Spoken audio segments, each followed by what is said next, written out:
And welcome back, George Norrie, along with Pat O'Connell. We are talking about the incredible case of Clay Wheeler. You talked to his mother after he died, and it just changed the way you looked at everything, Pat. What happened? Well, one of the things is that she told me that when he was little, when he and his sister were little, the family took a trip to Alaska with their travel trailer, and on the way back, they were in Idaho, and it was late at night, and his dad was tired, and they couldn't go to a campground or a truck stop. They were just too tired, so they just pulled off to the side of the road someplace and parked for the night, and they were sleeping in the travel trailer when in the middle of the night his mom woke up and she was hearing this very strange, what she called a conversation, but she said it was in clicking noises. And she said that it was like there were at least two of them, and the conversation was bouncing back and forth from different parts around the travel trailer, and she was freaking out. And she said that she knew right away it was aliens. And she said, I don't know why I knew that, because nobody talked about aliens back then. This was in the 50s, late 50s or 60s. And, it wasn't a big deal. It wasn't everywhere like it is now. And she said, but I knew right away that's what it was. And she said, to this day, I believe that they abducted at least Clay, if not all of them. And she doesn't know if they came back for him off and on over the years. But, she was talking about this clicking noise, this sound that she said was a conversation, and it struck a chord with me. And I remembered that my brother Jim had created this, what's called a sizzle reel. So it's a little teaser reel. Sure, like a trailer. Exactly. Only it's for the purposes of getting a producer, a TV producer, or a production company. Or an investor. Exactly. You're actually right on. He was using it to for his investors too. And in this sizzle reel, I remembered that the team was out in one of the clips. The team was out in Arizona doing some investigations, and there was this weird interference on their audio of the video that they were shooting. And I've heard all kinds of interference, and I had never heard anything like this, and it was kind of a clicking, popping sound. And I said, hold on. And I pulled up that sizzle reel, and I found the spot where it plays that noise, and I said, is this what it sounded like? And she said, yes. Wow. Yeah. So since he died, has the activity at the airport stopped, or has it continued? I don't know. I know that after he moved away, so he had moved away in 2013, and he didn't die until 2016, late in 2016. Okay. And he had people contacting him and saying they were seeing the same kinds of things. In fact, not all the same kinds of things, but like one of the classic things that he saw was a ship, like a UFO, that would go straight up in the air and then dive into the ground and disappear, and there was no trace that it ever went through the ground or anything like that. Or crashed, no crash site or nothing like that. Exactly. When it happened at the airport, he's looking, it appeared to have gone through the tarmac. And he's like, there's no, did it melt the tarmac? Or did the ship, vaporize into it? But it just disappeared. And he said that was still happening in the area around the airport, like, in a city maybe 20 minutes away. He had, county commissioner who said that family members were seeing these things, and he didn't, he didn't want to talk about it. He didn't want anybody to know it was happening, but he, on the quiet, had talked to Clay and said, could you talk to my family members about this? Because, they don't understand it. They don't know what this means or what to do about it. So there was still some stuff going on, but, my husband and I spent the night out at the airport all night. One night it was both of us, and then the last night it was just me, because I thought some woman had told me that that I wasn't scared enough to see them, that they wouldn't come to me. If you fear them, they'll come, kind of thing. And so the last time we were out there, I spent the night sitting in my little lawn chair in the middle of, on the taxiway, looking up at the sky, saying, "Come on down." And nothing, huh? Nothing. I mean, I had a .357 Magnum on my hip, but, Whoa. I don't know if that would have done any good if they were aliens. Well, prior to your book, which came out in 22, had this generated any kind of publicity in Texas or anyplace else?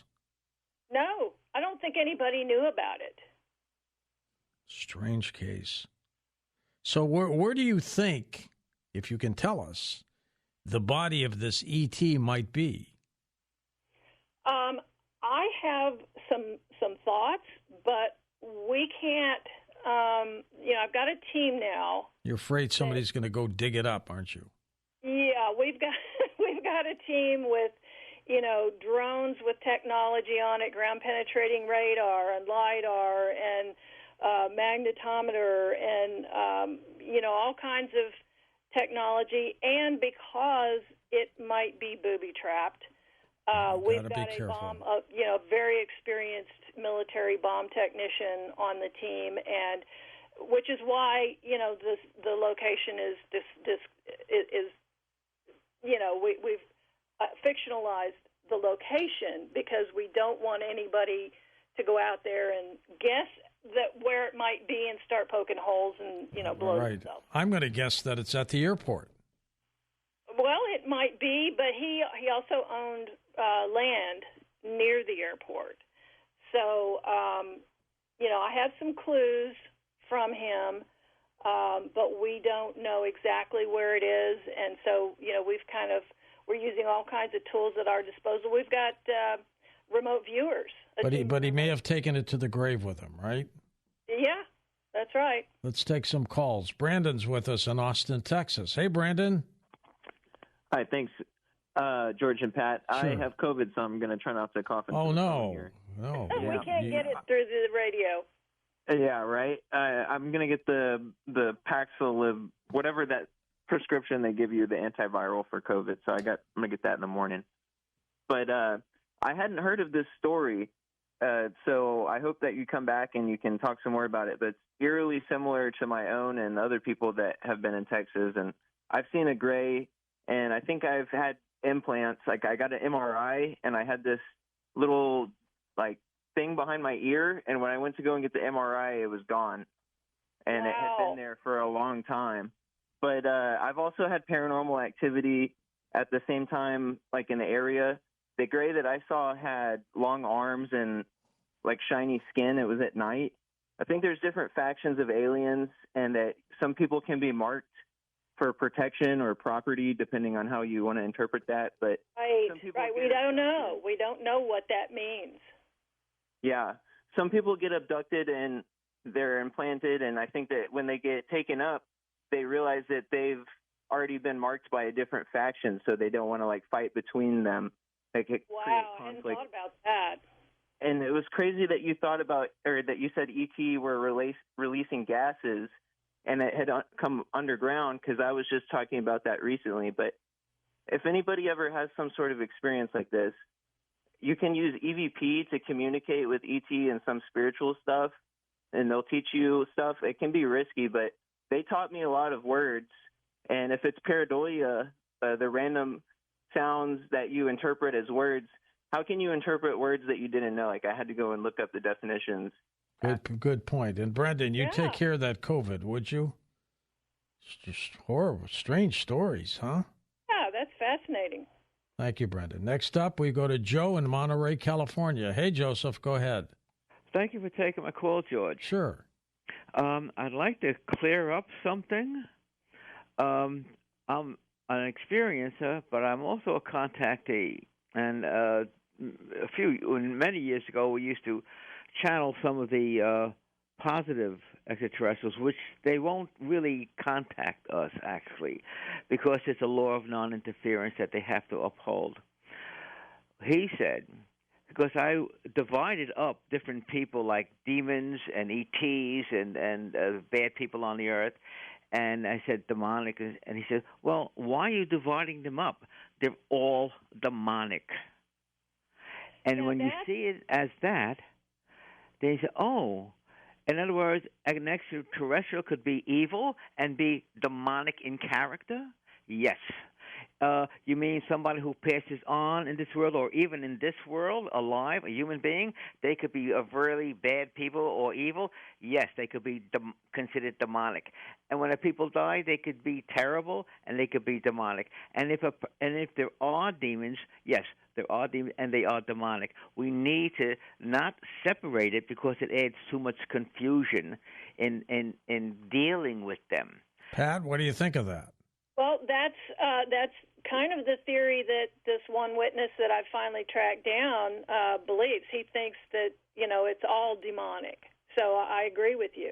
I don't know, but it's an interesting theory for sure. Did you know if this scared Clay? Oh yeah, it did. Yeah. And it was scary, but it was intriguing. He desperately wanted to know. He wanted to know them. He wanted to know what they know. One night he packed up a bag and sat out on the runway, hoping that they would come and take him for a ride. So and hopefully bring him back, right? Well, and he brought several pairs of underwear, but he said he didn't bring any extra clothes because he figured they'd give him a jumpsuit like they have. What did you think of him? He was very sincere. He was very creative, but he was.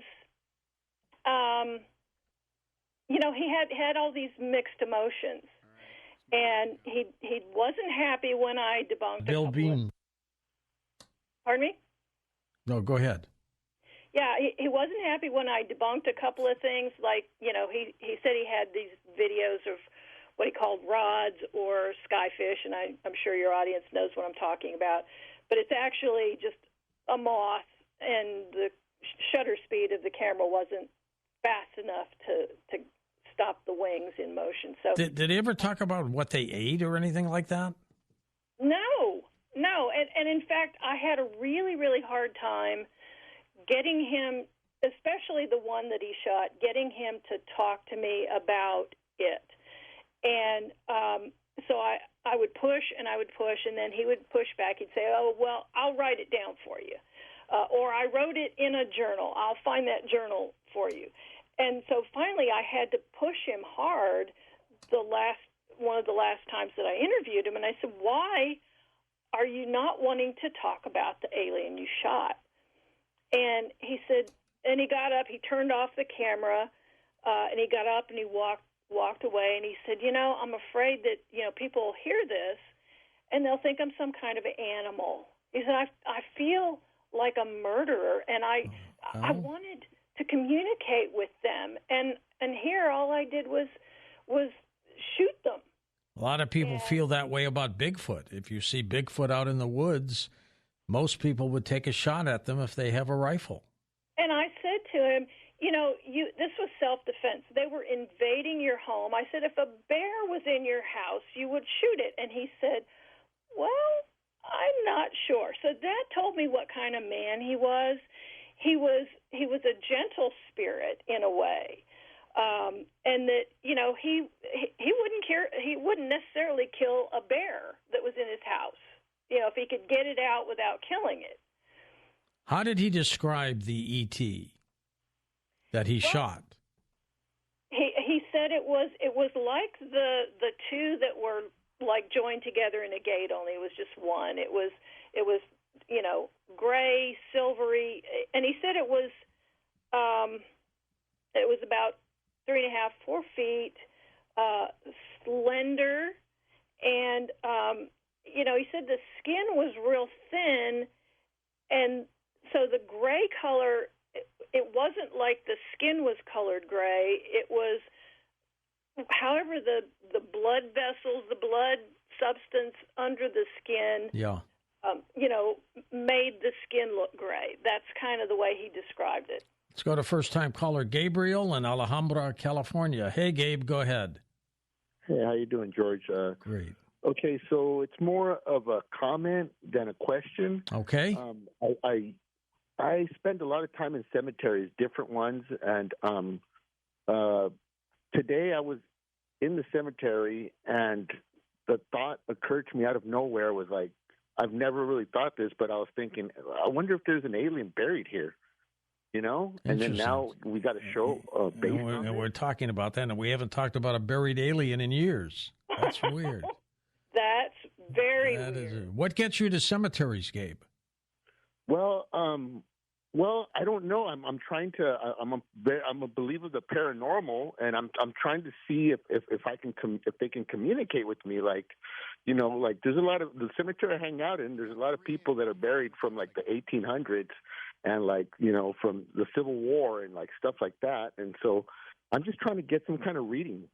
Interesting take on that. That's maybe they're sending him signals. What do you think, Pat? Yeah, I'm wondering if are you sensitive? Are you telepathic or anything like that? Do you have other experiences like that? Because I wonder if you could be picking up the fact that there's this case is becoming active again. That we're going to look for this buried alien, or could it be that the aliens are out there and that they're connecting to you? That's very possible. Very possible indeed. And did Clay ever talk about the planetary systems that they may be coming from?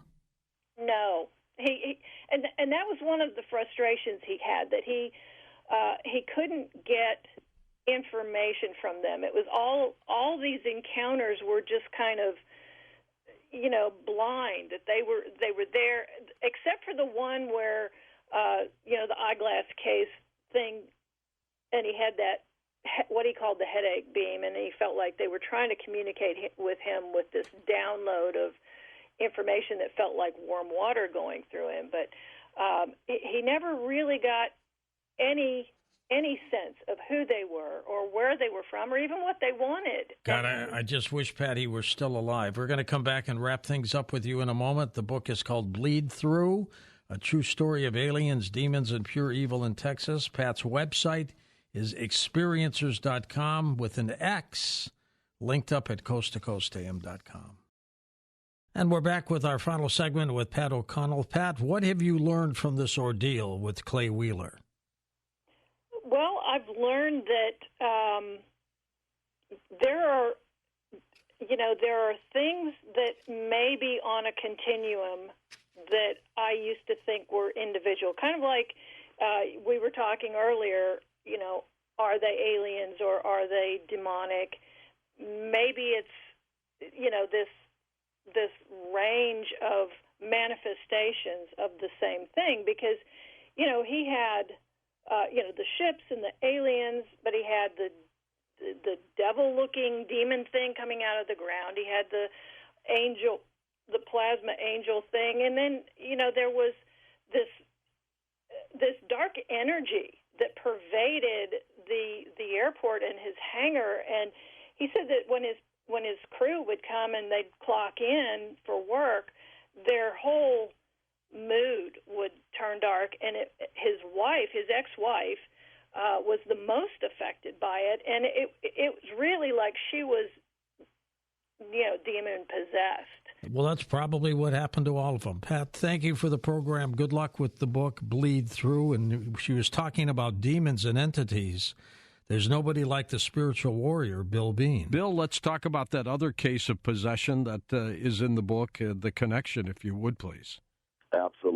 And George, I'd like to, if we have a moment after that, I'd like to mention briefly a couple recent ones that I feel you would probably be very interested in hearing about. Absolutely.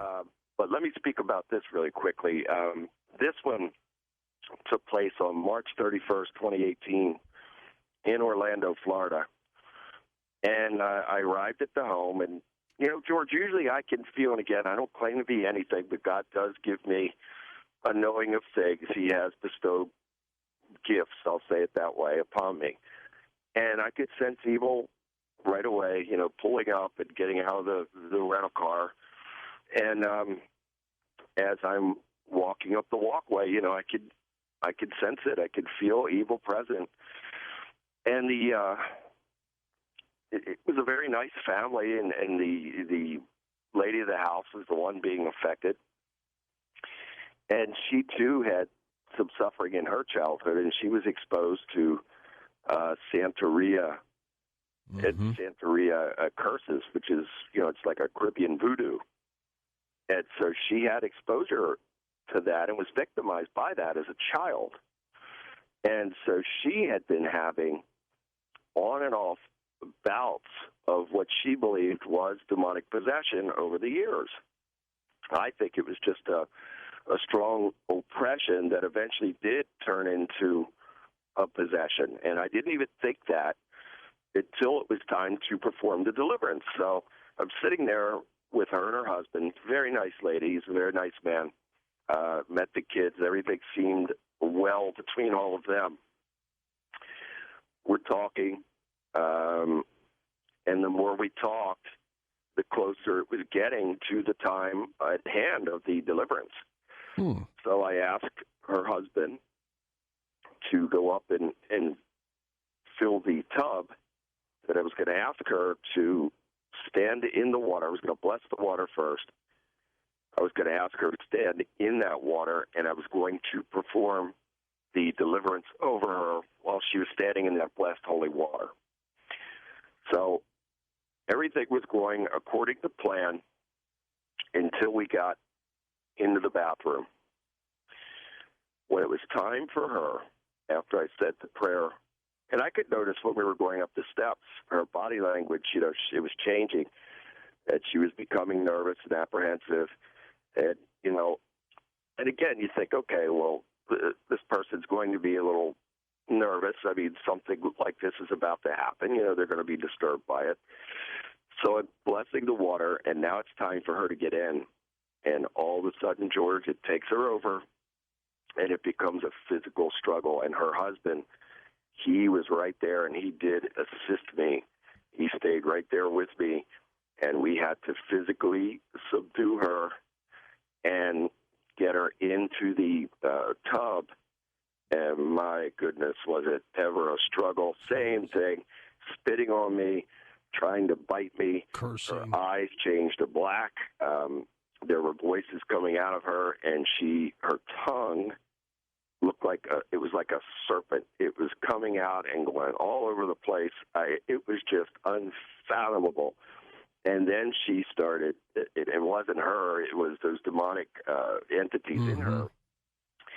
They were screeching and screaming. I can't believe that the neighbors didn't call the police. That's how loud this was. And so, again, I had to be unwavering in, you know, what God was having me to do. And I continued, even with that screeching, and I continued to take power and authority over it. Every time I did that, it would stop, and then it would start back up again. So this was a battle back and forth for quite a while. And to make a long story short, God did work through me to deliver her from it. And when she was delivered, she vomited everywhere. And that happens sometimes, George. It comes up through the mouth like that. And after that happened, she was delivered. And then, you know, God bless her husband. He cleaned all of that up, and we had to put fresh water in there. Sure. And I re-blessed the water and then baptized her in that. And she's been great ever since, thank God. But let me tell you, I will never, ever forget that day. And it seems like she was calm, and then something really kicked her into high gear. What would have done that? I think what it was is the entities knew it was time for eviction. Aha. So when it's time for eviction, they're going to hold on and fight with everything that they have because they don't want to go. They were fighting you. Yes, they have a host body, and that's what they want. And when they can get into a person like that and have that level of control, they don't want to go anywhere. So I am definitely, a mortal enemy to these demonic forces. And again, it's by the power of God that I'm even still alive, George, because I believe that if the devil would have had his way, he'd have killed me a long time ago. That's by the power of God, I'm still alive. That's what I asked you, if you've ever been attacked or hurt. You've been very fortunate. Yes, absolutely. Can we say you were lucky? Well, I would say blessed. I'm definitely under God's full blessing, and I am not perfect. I don't claim to be perfect. I try to do the best that I could do and be the best that I could be each and every day of my life, because I have to be somebody to and for somebody every day of my life. So I can't let down. And so I thank God and praise God for that. And I will say this as well, that my life is 50 times more blessed than it's ever been cursed. And I could never thank God and praise God enough for that. Let's talk about a couple other little cases you had mentioned. Then we'll get into the Mandela effect, and then we'll take calls with you, Bill. What other cases did you happen to have? I want to talk with you about something that took place on November 18th, 2018. And your webmaster has it posted on the Coast to Coast site, a couple of those photographs. And this took place in Philadelphia, Pennsylvania. And this took place at the home of a family that I had already helped. I'd previously been there. I love them dearly. They're like family to me now. And I feel that way about all my clients. After this is over with, I try to be there for them and do anything that I can for them, and always be there and somebody that could comfort them and help them to move forward. So this is Anita Tetzo and her son, Chris Levis. Great people. Anyway, they started having problems again, and they asked if I could come back, which I did. And again, I sensed the presence of evil when I entered into the home, really walking up the walkway as well. But I entered in. Now, usually, George, I would never ask someone to do this because most people, they don't want to document. They don't want to take photographs. They don't want video. They're very embarrassed and ashamed by it. They don't want people to know it. But on this occasion, I felt that God was urging me to say to Chris, I want you to stand behind me as I'm going through this house. And they had had severe demonic problems in the past, and God worked through me to deliver them and to get rid of the garbage out of the home, and somehow it come back in. And so I asked Chris, I said, I want you to walk behind me as I'm going through the house and just take random photographs. I really believe that you're going to capture some things in these photographs. And so, sure enough, he captured many images, two that I believe to be divine, angels, and then the rest I believe to be demonic. And one in particular, which is on your Coast to Coast website, was this face. And I mean, it's very clear. It's very clearly defined. It looks like a demonic entity, and if you look closer at it, it looks like fangs. Oh, it's horrible looking. It's horrible. Yeah. Yep, out of the right side of the mouth. And so this was in the basement of the home. It looks like Frankenstein, the face, doesn't it? Exactly, George. Exactly. And I mean, that's one of the most defined pictures that I've ever seen of what I believe to be a demon. And so I was drawn over to the chimney area, and part of that house was built in the 1800s.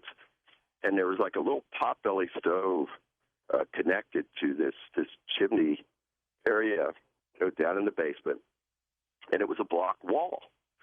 And I felt that there was a portal there. So this is something that I didn't discuss with you earlier that I should have, is that not only, do I have to, by the power of God, bind and rebuke and cast out demonic forces, but I also have to close the portals as well, because there are portals everywhere. That's not easy. Travel. No, it's not. And so I'm standing there, in front of this block wall where God had led me to, where I believed a large portal was, and I'm binding and rebuking and closing the portal. And as I'm doing this, George, just as you're hearing my voice now, this groan, growl type of thing came out from within the block wall. Anita and Chris were standing right there with me. We all heard it clearly. And so after hearing that, I had to jump right back into action and take power and authority and bind and rebuke it, cast out, and then it departed. But it was, again, something that you and the listeners, you'd have to be there to see it and hear it for yourself to truly understand and appreciate what I'm saying. Let's take a few calls here for you, Bill, and we'll come back and talk more about these events and the Mandela effect as well. Let's go to Colleen in Red Bluff, California to get things started. Hi, Colleen. Hi, George. Thank you, I think, for taking my call. I'm actually kind of really nervous. I was married for a long time to an abusive man, and there were many times, just to cut it short, it was abuse verbally, physically, mentally, whatever, and sexually. And I can distinctly remember at least 3 or 4 times where I saw the face of Satan while he would be raping me and choking me, and I would have fought him off physically as hard as I could, and I was strong back then, and I mean, I would be sweating just out of energy trying to fight him off, and I feel like I've been stuck, and I don't know if there's residual effects from that or whatever, but I know. Do you feel possessed? I don't know if I feel possessed, because I'm a single mom, 4 kids, raised them all, worked hard. And where is he? He's done. He's gone, right? He died, yeah. He died. About 3.5 years ago. I mean, we were divorced a long, long time ago. But, God has been amazing in letting me raise my kids and everything that we went through. I mean, just a host of things. But personally, I just feel like I just not worthy. I don't know. Well, let's bring the expert in to talk with you. Bill, go ahead. And I'm very sorry that you've suffered in the way that you have. And I want you to know that God does love you, and God is with you, and God is for you. And I think it's time for you to start a new chapter, a new season in your life, making God first in your life and have a real connection with him and allow him to show you that you are somebody and you are worthy. So I would suggest to you that, and whether it's me or somebody else, find someone to help you with this type of spiritual, and this would be more of a spiritual cleansing for you. And I would also recommend that you'd be rebaptized as well and start a new chapter and a new season in peace, freedom, and victory. I want you to look forward and never look back. Okay. And you can get a hold of Bill through his website, Colleen, billbean.net, linked up at coasttocoastam.com. That's it. And God bless you. And if I can be of any assistance in any way, please, like George said, he just gave you the website. Don't hesitate. Let's go to Ed in Hemp Hill, Texas. Ed, welcome to the program. George, it's such an honor to talk to you. Well, thank you, Ed. And Bill, when I was 9 years old, my mother went to Kmart and bought a Ouija board. Oh, boy. Oh, boy. And she thought it was a game, right? Thought it was a game, yeah. And me and my brother played it. He was 3 years older than me. He was 12. And he died at 25 years old. Oh, my. And everybody in my family, except my father, he's 82, has died. I'm very sorry to hear that. You think a lot of it was tied to that Ouija board, Ed? I think everything was tied to it. Anything happened that you could recollect for us when you were playing it? And how many times did you and your brother use the board? Oh, we'd mess with it every day. Every day? Oh, my gosh. Every day. It's a portal, Bill, isn't it? Frightening. For Dan Galante, Tom Danheiser, Lisa Lyon, Lex Lonehood, Sean Ladouceur, Stephanie Smith, Chris Burrows, Tim Banal, George Knapp, and Ian Punnett, I'm George Norrie, somewhere out there on Coast to Coast AM. We'll see you on our next edition. Until then, be safe, everyone.